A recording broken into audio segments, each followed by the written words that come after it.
Welcome. You're listening to The Aligned Self, Conversations in Creating a Conscious and Abundant Life. This is Daniel Denovi. I'll be your guide and host. Let's see just where we can take this.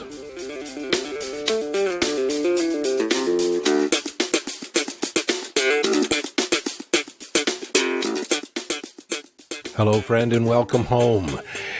I am perpetually thankful for your presence, for your willingness to sit down and listen. Or if you're not sitting, walk around, put the headphones in, mow the lawn, go for a walk, work out at the gym, or maybe in the car.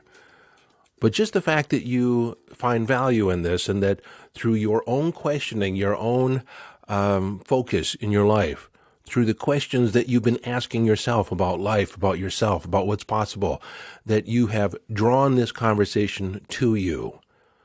Now understand, and I'll say this again and again, that everything in your life is there because you have called it to you. You've been an energetic match for it. Whether it's been positive or negative, it's there because it is serving you in some way. And I feel privileged to be part of your journey, part of your odyssey. So here we are. And this episode today, the topic can literally transform your life. It will change the rotation of the planet on its axis, tilt your entire world in a completely different trajectory. And that is living in the idea that life can be easy. And as we proceed, you may realize that this is more of a foreign concept to you than you may first understand. Because you see, we live in a world that parades around the people that really struggle and work for their achievements. They'll make documentaries about them. They'll erect statues in honor of their lives, in memoriam. Tell stories about them around the campfire, and sing songs about the Odyssey. Yes, we live in a culture that romanticizes the struggle. And the idea is reinforced with aphorisms that are told to us repeatedly as we're growing up. Anything worth having is worth working for. No pain, no gain. You always appreciate more those things that you earn in life. Now, I can completely admit that I have been invested in the struggle in life in the past, thinking that it was more admirable, more story-worthy, something that you can talk about around the campfire that inspires others. Look at all the struggle that I went through, and finally, one day, as if overnight, I became a success. Well, being a student of success over the years, I came to realize that many of the years and periods of struggle for people occurred for them when they were misaligned, when their belief and actions were not fully aligned with their intentions. They had a strategy that was just off kilter, that just wasn't quite fitting.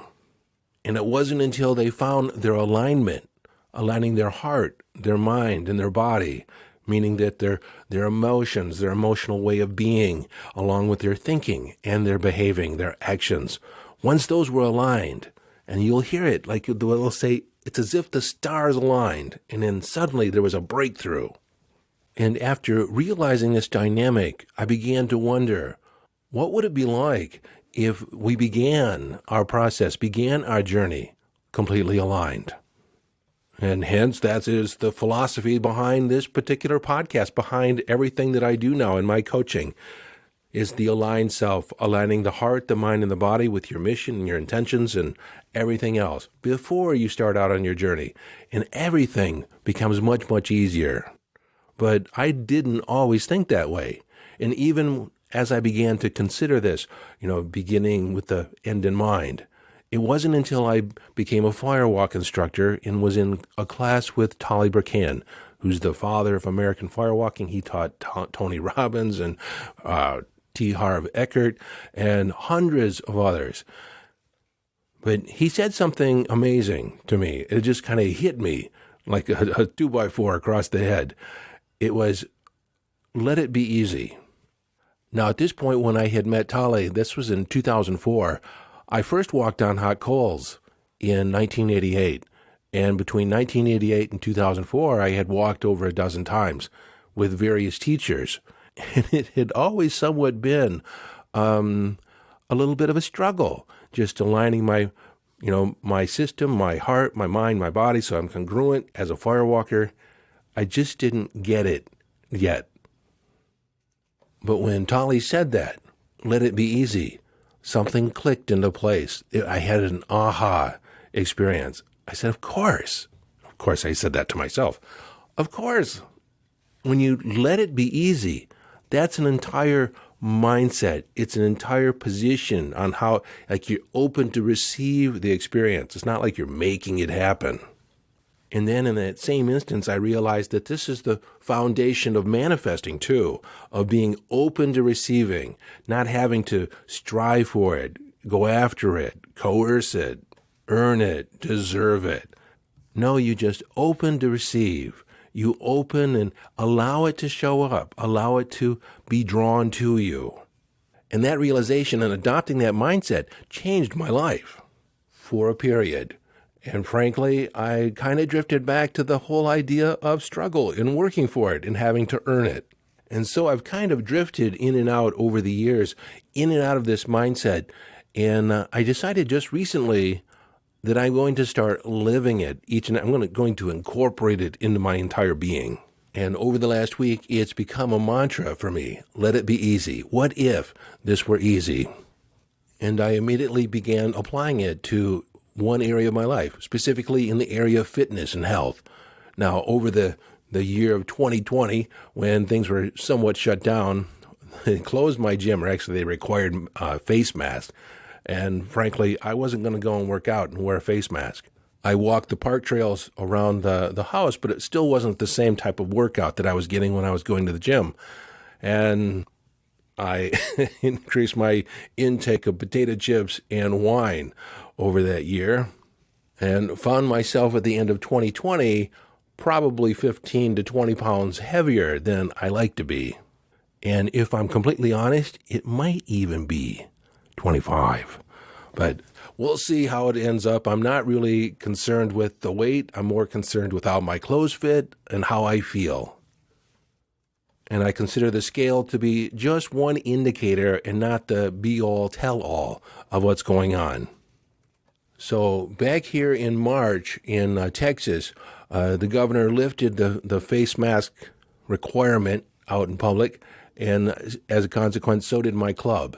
So I began going regularly back to the gym, reactivating my membership. And I have to admit, while it's been easy to go to the gym and work out, and I enjoy it, I haven't really been getting the results that I wanted. Now, I've never been this heavy before, and there's a certain part of me that, I've never been this old before either, so I have all these, stories going on in my head. And I think I was making it hard on myself. I was making it a struggle.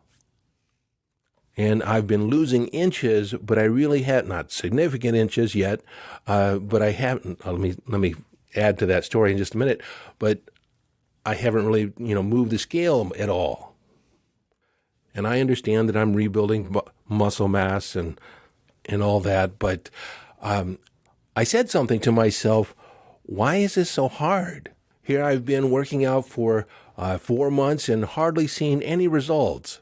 And as soon as I said, why is this so hard, I realized I have an opportunity. I could make this easy. And I asked myself, what if this was easy? What if my mind was preventing me from actually losing the pounds? So I used that question to reorient my mind. What would it look like, sound like, feel like, if it were easy?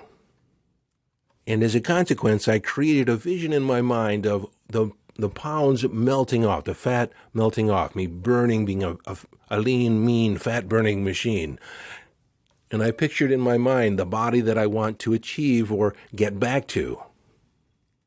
And then I said to myself, this will be easy. That was 4 days ago, as of this podcast recording. And I've lost 5 pounds, as if almost overnight. And so I have this almost immediate, measurable result. But I also have this subjective feeling that I'm carrying around that this is inevitable, that I will achieve my intention, and it is just a matter of course. And it's going to happen so easily and so effortlessly that I can hardly contain myself in the excitement of going to the gym now. You see, it's not only the weight loss, but it's also each and every exercise seems easier. I'm moving more weight with less effort, less strain. So I realize it's only been 4 days, and I will check back in with you in a couple weeks and bring you up to date on the progress on this particular focus in my life. But I have, an extended coaching program. I also have courses that are coming out or being re-released, and I'm updating parts of it. And I'm in the mindset of how easy can I make this? What would it look like, sound like, feel like if it were easy? So here's how you can apply this in your life. Take 3 areas of your life, and it could be your career or business, relationships, and something else that you're working on for yourself, and adopt the mindset. What would each of these areas look like if it were easy? And again, incorporate all the senses, the primary thinking senses. What would it look like, sound like, feel like? And see the result. See how easy it would be. Take a look at whatever it feels like a struggle. And what if that wasn't even there? Could you engineer a destination or a mindset to where that struggle was never even present? Adopting the attitude that if you were aligned with your heart, your emotions, your mind, your thinking, and your body, your movement, that achieving your intention was inevitable. It was a slam dunk. It was so easy. All your friends and family would marvel at how easy it was. Slightly jealous at just how amazing you look, how amazing your life is going. What did you do? And you might say, I just got out of my way.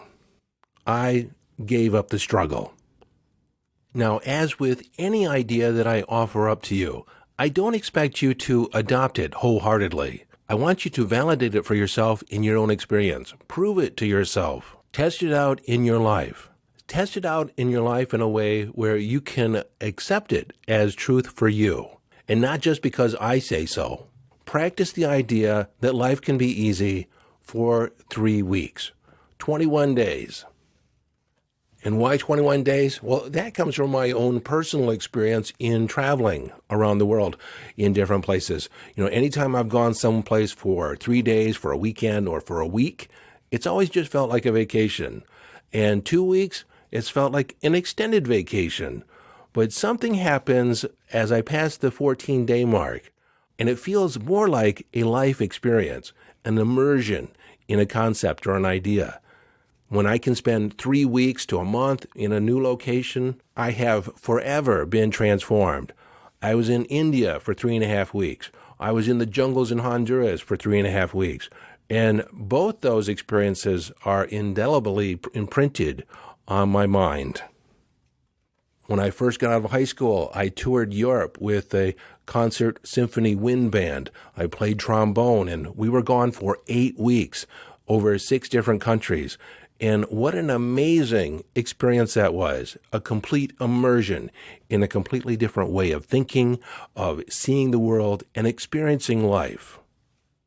Now, I don't want the 21-day thing to be confused with the idea that you've probably heard out there, that it takes 21 days to install or change a habit. We can install or change a habit within 15 minutes. And while, of course, reinforcing it and doing it over time does reinforce the habit, makes it more solid, more a part of your constitution, but it doesn't take 21 days to change a habit.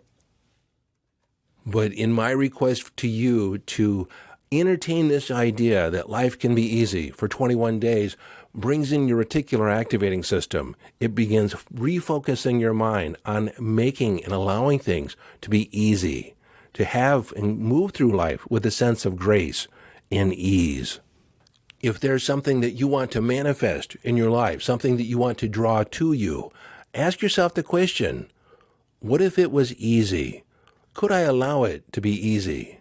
If you're hanging on to something from your past, how easy would it be for me to let it go? What would happen if I was just to drop it and allow it to be easy, to drop it, to leave it in the past. It really is just a decision, isn't it? It's just a declaration that we make for our life. Let it be easy. So before we end this, there's 4 ideas that I want to leave you with that will make life easier. One is speak and live from your truth, from your own inner signals. When you do this, you provide a platform for others to respond honestly to you. That concept just brings in a whole new level of authenticity and honesty to your life, and less drama, less struggle, less misunderstandings. And you may have a certain number of people that don't like you when you tell your truth. Well, if that's the case, let them leave, because they are not your people. Number 2, ask for what you want. Now, I am psychic and my wife is psychic. And sometimes we fall into the trap that we think that the other person should know what we want. Well, don't make other people read your mind. If you want something, if you need something, ask for it. Don't play the game that if they really loved me, they would do what I want, they would know what I want. That's stupid. Even though I've done it myself, and it's because I've done it myself that I can attest to the stupidity of having that mindset. If you want something, if you need something, ask for it. And it's one of those ideas that is right in the Bible. Ask and you shall receive. Knock and the door shall be opened unto you. Number 3, keep your agreements. Don't make a promise that you cannot keep or are unwilling to keep, or you think that you might not be able to keep. Only make those promises and commitments that you can wholeheartedly stand behind, and then move heaven and earth to keep them. Do not make an agreement just to be agreeable. I have made that mistake in the past too. And lastly, for this conversation comes from the 4 agreements. I don't really know the 4 agreements by heart, but this one has always stuck out to me. Don't take anything personally. You see, everyone is operating from their own point of view in the world. They're always trying to, they have their own agenda, their own personal agenda to get the needs and wants that they have for themselves. And when they say something and when they do something, even you can look at yourself, you have selfish motives, even if it's to please somebody else. It's in order for you to feel good about yourself, for you to look good in their eyes. So understand that every person on the planet is operating from their own agenda, attempting to satisfy their own wants and needs. And it's a bonus if your wants and needs are on their agenda. But no matter what happens in life, do not take it personally, this is number 5, accept 100% responsibility for your life, for everything that shows up and everything that doesn't show up. Adopting those 5 ideas will make your life easier by a factor of 100. So that's it for today. This is Daniel Denovi, inviting you to follow your bliss and live the epic life.